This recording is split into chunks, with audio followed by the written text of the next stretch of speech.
Assalamualaikum warahmatullahi wabarakatuh. Alhamdulillahirabbil alamin. Allahumma shalli ala sayyidina Muhammad. Baiklah teman-teman, hari ini insyaallah kita akan melanjutkan pembahasan soal nomor 21 sampai 25 ya, untuk persiapan ujian sekolah ya. Baiklah, Bapak langsung saja akan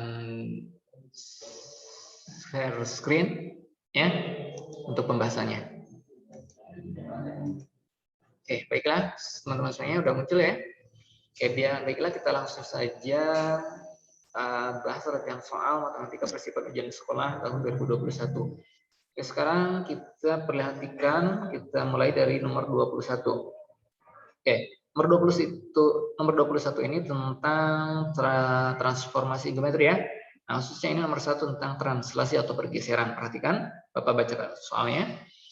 Diketahui titik P aksen itu 5, negatif 12. Ya, kalau P aksen berarti X aksen, Y aksen. X aksennya 5, Y aksennya negatif 12. Adalah bayangan titik P oleh translasi T negatif 3, negatif 4. Ya, tentukan koordinat titik P. Ya, berarti titik P itu asal ya, bayangannya adalah titik P aksen. Ini ya, ditranslasikan titik P ini oleh ini, titik T yang ditranslasikan oleh T negatif 3, negatif 4 ya. Oke, perhatikan cara penyelesaiannya. Oke, Bapak kasih dulu rumus secara umum ya untuk translasi. Perhatikan, jika titik A ini titik asalnya X, Y ditranslasikan oleh TAB akan menghasilkan A aksen, X aksen, Y aksen dengan aturan sebagai berikut. Yang mana A aksen itu atau bayangan titik A itu didapat dari titik A titik asal ditambah T atau translasi. Nah, dari sini kita bisa juga ambil rumus A aksen, A titik asal didapatkan dari A aksen dikurang atau bayangan titik A dikurang translasi. Ya, atau jika secara terperinci ini bisa X aksen itu, X aksen Y aksen sama dengan XY ditambah AB ya. XY ini dari A, AB itu dari translasi T ya. Atau berlaku juga ini A ya, A sama dengan ini ya. A itu XY sama dengan X aksen Y aksen dari A aksen ya dikurangi T, T-nya adalah AB ya. Nah, maka dari soal kita bisa selesaikan P aksen itu kan, kalau ini kan A aksen ya sama dengan A tambah T. Kalau P aksen berarti P tambah T ya, atau berlaku juga P sama dengan P aksen dikurang T gitu ya. Oke, maka X aksen Y aksen sama dengan XY tambah AB ya. Atau untuk mendapatkan P atau XY sama dengan P aksen yaitu X aksen Y aksen dikurang T dikurang AB. Maka kan ini yang akan kita cari, yang ditanyakan adalah P ya, berarti XY. Nah, apa XY itu rumusnya? X aksen Y aksen dikurang AB. X aksen Y aksen mana? Nah, ini ya kita masukkan ke sini. X aksennya 5 tadi ya, di atas diketahui Y aksennya 12. Negatif 12 dikurang berapa AB-nya? A-nya tadi di T ya, itu negatif 3 dan negatif 4. Setelah itu kita dikurangkan ya, yang atas dengan atas, bawah dengan bawah. Berarti 5 kurang negatif 3. Kemudian negatif 12 kurang negatif 4 gitu ya. 5 kurang negatif 3 kan kurang negatif di positif ya, berarti 5 tambah 3. Negatif 12 kurang negatif 4 jadi negatif 12 tambah 4 ya. Maka 5 tambah 3 8, negatif 12 tambah 4 adalah negatif 8. Jadi koordinat titik P-nya adalah 8, negatif 8 gitu ya. Oke, paham ya? Oke. Lalu kita lanjut nomor 22. Diketahui kubus ABCD EFGH panjang rusuknya 6 cm. Panjang rusuk ya, karena kubus itu rusuknya berarti sama panjang ya. Baik AB, BC, CD, AD dan lainnya sama panjang. Tapi ini gambarnya kurang pas ya, kubus ini seperti balok, tapi anggaplah ini kubusnya. Titik M berada di tengah-tengah CG. Nah, ini titik M ya, CG ini. Tentukan jarak titik A ke titik M. Jarak titik A ke M. Ya, oke. Di soal tidak ada gambar ya. Nah, untuk langkah pertama jika ada pertanyaan kubus seperti ini, gambarkan terlebih dahulu untuk mempermudah ya. Nah, kemudian lihat penyelesaiannya. Sebelum menentukan jarak titik A ke titik M, kita tentukan dulu jarak titik A ke C dengan menggunakan rumus Pythagoras. Karena yang ditanyakan A ke M ya, ini nih yang garis putus-putus. Nah, untuk mendapatkan ini, maka kita harus cari dulu jarak titik A ke C. Bagaimana caranya? Gunakan rumus Pythagoras. Ya, kalau kita ambil A, B, C, A lagi ya, ini segitiga ya, segitiga A, B, C ini ya. A-nya ke C itu sisi miring, AB sisi siku-siku, BC adalah sisi siku-siku. Yang mana A, B, dan BC sama ya 6 cm. Maka jika kita gunakan rumus Pythagoras, AC itu sama dengan AB kuadrat ya, ditambah BC kuadrat. Sama dengan AB-nya 6 cm, 6 kuadrat tambah BC-nya 6 kuadrat 3. Maka 6 kuadrat 36, 6 kuadrat 36. 36 tambah 36 adalah 72. Maka ini akar 72 jika kita gunakan bentuk akar itu bisa disederhanakan akar 72 menjadi akar 36 kali akar 2 ya. Akar 36 berapa? 6, akar 2 turun. Berarti 6 akar 2 ya, akar 72 itu. Nah, atau berlaku juga seperti ini ya. Ini nih rumusnya. Jika ada segitiga siku-siku sama kaki, ini A ya, ini panjangnya A, ini panjangnya A, otomatis sisi miring adalah A akar 2 ya. Maka jika ini 6, ini sisi miring 6 akar 2 gitu ya. Tidak usah dicari pun. Berarti ini jarak A ke C 6 akar 2. Nah, sekarang kita akan menentukan jarak A ke M. Kita bisa tentukan juga menggunakan apa? Rumus Pythagoras. Ya. Lihat. Nah, ini ada segitiga siku-siku ya, ACM atau AMC, boleh ya? Nah, siku-siku di sini ya, di C ya. Nah, siku-siku di C, maka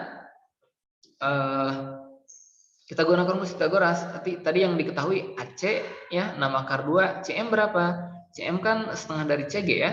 CG kan 6, berarti CM 3. Berarti AC kuadrat ditambah CM kuadrat akan mendapatkan AM ya. Nah, maka AM sama dengan AC kuadrat tambah CM kuadrat sama dengan 6 akar 2 kuadrat ditambah 3 kuadrat ya. Maka sama dengan akar 6 akar 2 kuadrat berapa tadi? 72 ya. Kan ini 6 kuadrat 36, akar 2 kuadrat 2 ya. 36 kali 2 72 tambah 3 kuadrat 9. 72 tambah 9 berapa? 81. Maka akar 81 adalah 9. Jadi jarak titik A ke titik M adalah 9 cm ya. Oke, paham ya? Oke, lanjut nomor 23. Nah, nomor 23 pada kubus ABC DFGH dengan panjang rusuk 8 cm, tentukan besar sudut antara garis AH dan bidang BFHD. Nah, langkah pertama sama ya. Kita gambar dulu kubusnya. Garis AH mana? Ini garis AH. Kita yang putus-putus ini ya. Dan bidang, apalagi tadi bidang BFHD ini, BFHD ya, ini bidangnya. Membagi dua kubus menjadi berbentuk prisma segitiga ya. Nah, kemudian perhatikan garis AH ini ya. Diproyeksikan ke bidang BFHD, maka titik A jatuh di M. Besar sudut yang terbentuk adalah sudut AHM. Ya, ini garis AH. Nah, jika titik A ini diproyeksikan, jika garis AH ini diproyeksikan ke bidang ini ya, BFHD, maka jatuh di titik M di tengah-tengah ini ya. Nah, maka akan membentuk sudut ini, sudut yang terbentuk antara garis AH dan bidang BFHD. Nah, ini ya. Nah, berarti sudut AHM kita akan cari. Nah, pertama-tama kita cari dulu panjang AM. Ya. Nah, AM itu berapa sih panjangnya gitu ya? Nah, panjang AM adalah setengah dari AC ya. AC berapa? AC itu berarti berapa kan rusuknya 8, 8, 8. Berarti AC sisi miringnya 8 akar 2 ya. Nah, maka AM itu setengah dari 8 akar 2. Berarti kan AM itu setengah dari AC. Setengah kali AC itu 8 akar 2, maka AM itu adalah 4 akar 2. Oke, perhatikan ini segitiga AHM ya. AHM ini ke segitiga ya. Siku-siku di mana? Siku-siku di M ini ya. Nah, siku-siku di M. Maka berlaku sin AHM ya, sin AHM di sini ya. Ini kasih tanda sudut di sini ya, sudut H. Ya. Sin itu apa maksudnya? Sin demi. Demi dari H mana? AM ya. AM.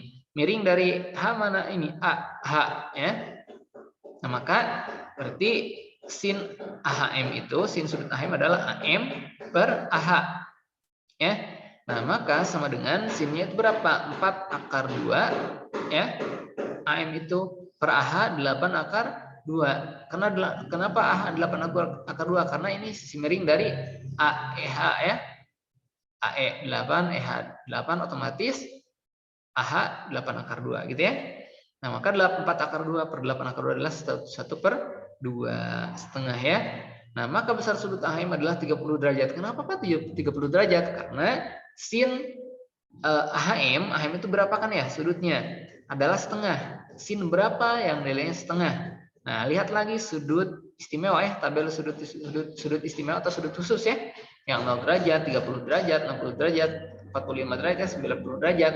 Nah, ternyata nilai sin yang setengah adalah sin 30 derajat. Maka sudut HM adalah 30 derajat. Gitu ya. Oke, sip. Lanjut nomor 24. Dua lagi ya. Sebuah tabung diketahui volumenya 1570 cm3, tingginya 5 cm. Tentukan luas permukaan tabung tersebut. Diketahui V-nya 3,14. Oke. Langkah pertama penyelesaian rumus volume tabung kita harus hafal dulu ya. Apa rumusnya? V sama dengan VR kuadrat kali T. Volume sama dengan VR kuadrat kali T. Kemudian yang diketahui apa tadi? Volumenya 1570, tingginya 5. Oke, langkah pertama kita cari dulu jari-jari tabung. Ya. Nah, karena nanti kan yang ditanya luas permukaannya, luas permukaan menggunakan jari-jari juga rumusnya. Nah, untuk mencari jari-jari kita bisa ambil dari volume dan tinggi yang diketahui. Yang mana volume itu kan rumusnya VR kuadrat kali T, volumenya diketahui tadi berapa? 1570 sama dengan V-nya 314 kali R kuadrat, kita akan cari kali 5 gitu ya.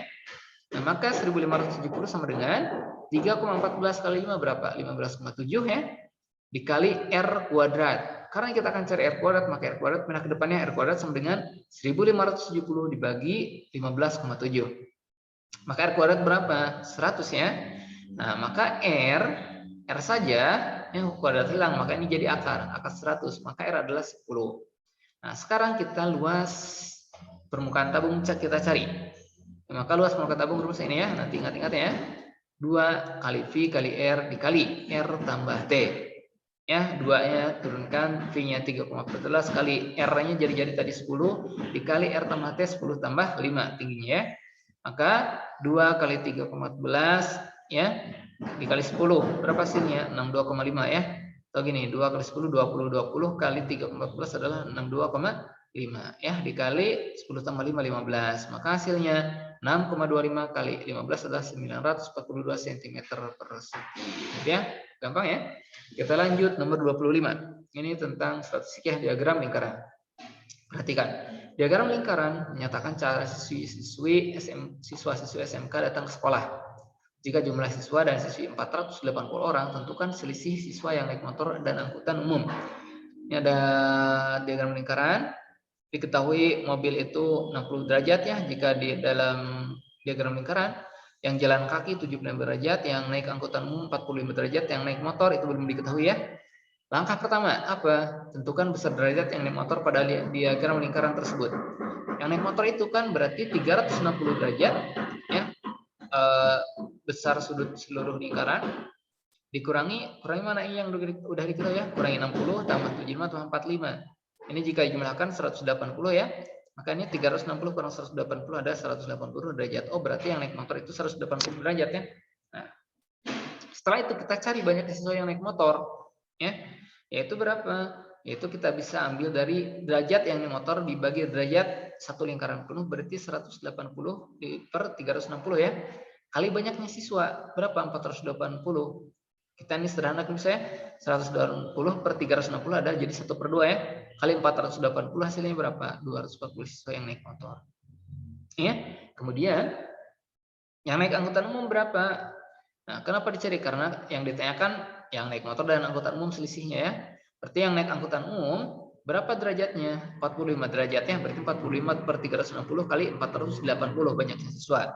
Ini bisa diterangkan 45 bagi 451, 360 bagi 458. 1/8 kali 480 berapa? Atau 480 bagi 8, 60. 60 siswa. Jadi selisih siswa yang naik motor dan angkutan umum adalah 240 dikurang 60. Berapa hasilnya? 180. Oh, ternyata selisih siswa yang naik motor dan angkutan umum adalah 180 siswa. Nah, seperti itu ya kurang lebih. Oke.